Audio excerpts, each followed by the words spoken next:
Hello बच्चों, पिछले class में हम लोगों ने 6C चैप्टर कंप्लीट किया था, जिसमें हम लोगों ने कोटि पूरक और समपूरक कोण पर आधारित प्रश्न किए थे। आज हम लोग 6F चैप्टर करेंगे एक्सरसाइज। इसमें हम लोग चाल पर आधारित प्रश्न करते हैं। तो चाल, दूरी और समय में क्या संबंध होता है? आपने सूत्र पढ़ा होगा, चाल बराबर दूरी बटे समय।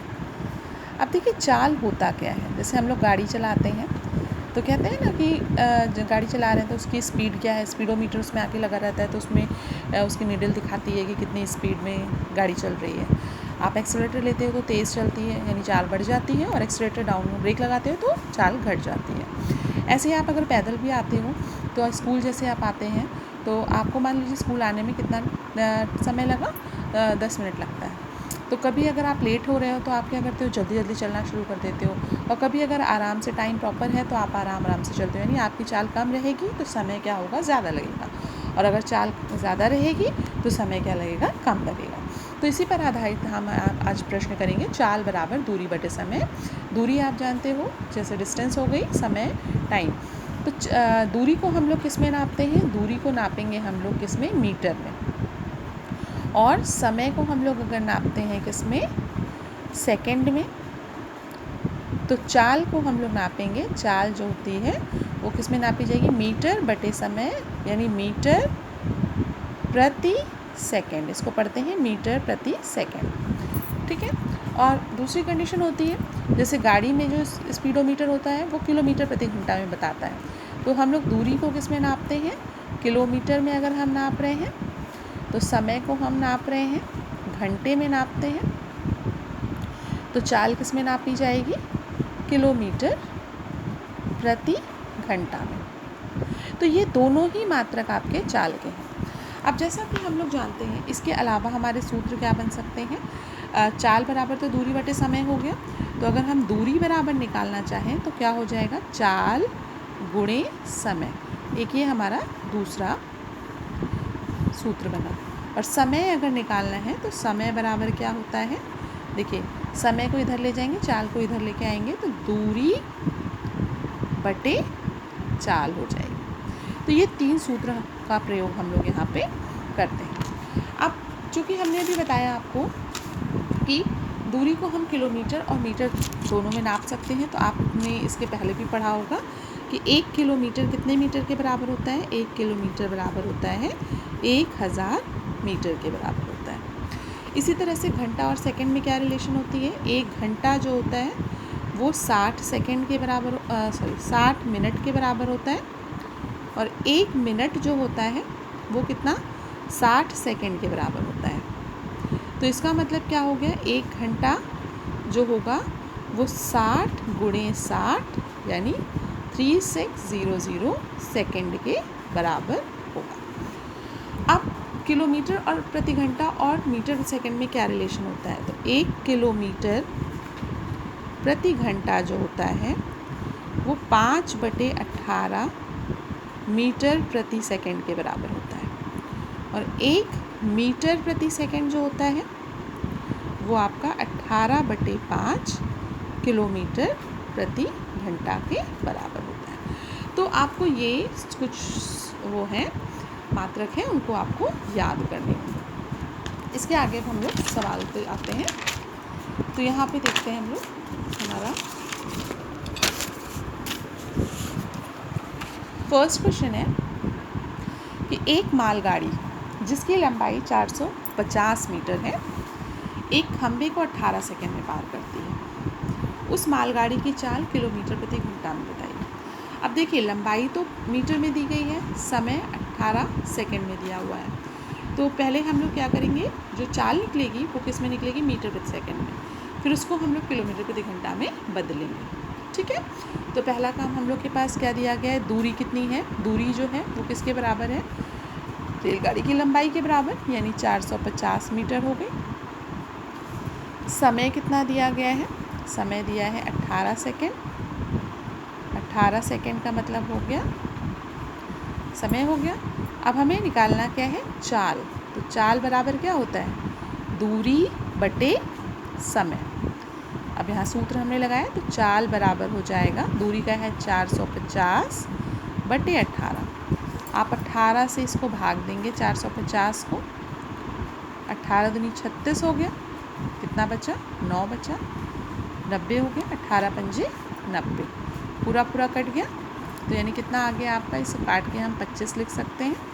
तो चाल बराबर आ गई हमारे पास 25 मीटर प्रति सेकंड। पर हमें आंसर मीटर प्रति सेकंड में नहीं करना, हमको आंसर किस में करना है, किलोमीटर प्रति घंटा में। तो अभी हमने पीछे आपको बताया कि 1 मीटर प्रति सेकंड जो होता है वो कितने के बराबर है, 18/5 किलोमीटर प्रति घंटा। तो इसका मतलब 25 मीटर प्रति सेकंड कितने के बराबर होगा, 18/5 गुणे 25, 5 पंजे 25, 18 पंजे कितना हो गया 90 किलोमीटर प्रति घंटा। तो ये हमारा क्या आ गया आंसर। इस तरह से हम लोगों को बदलना पड़ेगा। अब प्रश्न नंबर 2 देखिए क्या है कि 1.3 किलोमीटर दूर खड़े आदर्श को एक गोले के फटने की आवाज़ उसके फटने से 4 सेकंड बाद सुनाई पड़ती है। दूरी कितनी दी है 1.3 किलोमीटर और समय कितना है 4 सेकंड बाद। तो ध्वनि की चाल मीटर प्रति सेकंड में बताना है। तो सेकंड में समय तो सेकंड में दिया है, दूरी आपकी किलोमीटर में दी है, तो इसको हम लोग बदल लेंगे। तो दूरी बराबर कितनी दी गई है 1.3 किलोमीटर। तो इसको हम लोग बदलेंगे मीटर में, तो 1000 से हम गुणा कर दें तो किस में आ जाएगा मीटर में। तो 13000 दशमलव 1 के बाद लग जाएगा मीटर। तो ये दशमलव के बाद 0 कोई मतलब नहीं है, तो 1300 मीटर ये दूरी हो गई। समय कितना दिया है 4 सेकंड दिया गया है। अब हमें निकालनी है चाल। तो चाल बराबर क्या होता है, दूरी बटे समय। तो दूरी कितनी है 1300 बटे 4। अब आप 1300 को 4 से भाग दें, 4 3 12, 1 फिर 0 उतरा, 4 दूनी 8, फिर 2 0 उतरा, 4 पंजे 20, पूरा पूरा कट गया। तो कितना आ गया 325। तो ये हो गया 325।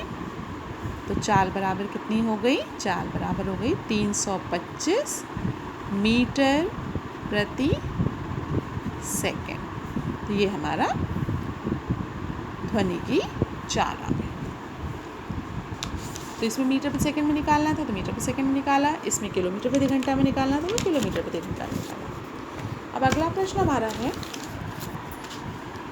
नसरीन घर से 3 किलोमीटर प्रति घंटा की चाल से विद्यालय जाती है और 4 किलोमीटर प्रति घंटा की चाल से वापस आती है। आप भी स्कूल आते जाते हो तो ज़रूरी थोड़ी ना कि एक ही स्पीड से आते जाते हो, कभी तेज़ जाते हो कभी धीमे आते हो, है ना। तो इसमें कह रहे हैं कि आने जाने में उसे कुल 21 मिनट लगे। तो उसके घर से विद्यालय कितनी दूर, विद्यालय की दूरी निकालनी। तो दूरी का सूत्र क्या है आपको, दूरी बराबर चाल गुणे समय है ना, यही है। तो हम लोग यहाँ पे समय वाली कंडीशन लगा के चलेंगे, समय बराबर दूरी बटे चाल। तो जाने की चाल कितनी है, देखिए जाने की चाल है 3 किलोमीटर प्रति घंटा और आने की चाल है 4 किलोमीटर प्रति घंटा और कुल समय दिया है इसमें, कुल समय 21 मिनट। सबसे पहला काम हम लोग 21 मिनट को घंटे में बदल दें, 21/60 कर देंगे तो ये किस में आ गया घंटा। 3 से काट दें, 3 7 21, 3 दूनी 6 यानी 7/20 घंटा आ गया। ठीक है बच्चों। अब देखिए, अब मान लेते हैं, माना दूरी बराबर कितनी है, माना उसके घर से विद्यालय की दूरी बराबर x किलोमीटर। तो अब समय बराबर क्या होता है? समय बराबर होता है दूरी बटे चाल। अब हम लोग क्या करेंगे, जाने में लगा समय निकालेंगे और आने में लगा समय निकालेंगे। पहले जाने में लगा समय, दूरी तो क्या हो जाएगी, x हो जाएगी, और चाल जाने की कितनी है, 3 है, तो x बटे 3 घंटा हो गया। और आने में लगा समय कितना होगा, आने में लगा समय कितनी, दूरी तो x ही है, लौटने में चाल कितनी है, 4, तो x बटे 4 घंटा। अब जैसे आप स्कूल जाते हो 10 मिनट में, लौटते हो 12 मिनट में, तो टोटल 22 मिनट लगा। तो यहाँ पे टोटल 21 मिनट दिखा रहा है, और दोनों को जोड़ के हम लोग समय लगा देंगे। तो प्रश्नानुसार क्या होगा, प्रश्नानुसार x बटे 3 प्लस x बटे 4 बराबर 7 बटे 20। अब इसको भिन्न वाला है, हल करेंगे। एलसीएम 4 थे, कितना हुआ 12, 4 का इधर गुणा 4x प्लस 3x बराबर 7 बटे 20। ये कितना हो गया, 4 3 7, 7x अपॉन 12 बराबर 7/20। तिरक गुणा कर दें तो 720 इंटू 7x बराबर 7 इंटू 12। तो x बराबर कितना हो जाएगा, 7 इंटू 12 अपॉन 20 इंटू 7, 7 7 काट दें तो देखिए x बराबर हमारे पास क्या बच रहा है, 12 बटे 20। 2 से काटे, 2 छंग 12, 10, डिवाइड करें तो x बराबर कितना हुआ, 0.6 किलोमीटर। और इसको मीटर में लिखना चाहें तो हम 600 मीटर भी लिख सकते हैं, 1000 से गुणा करेंगे। तो इस तरह से देखिए ये 3 प्रश्न हमने हल कराए हैं, और इस एक्सरसाइज में आपको ज़्यादा करने की ज़रूरत नहीं है, ये 3 प्रश्न करिएगा।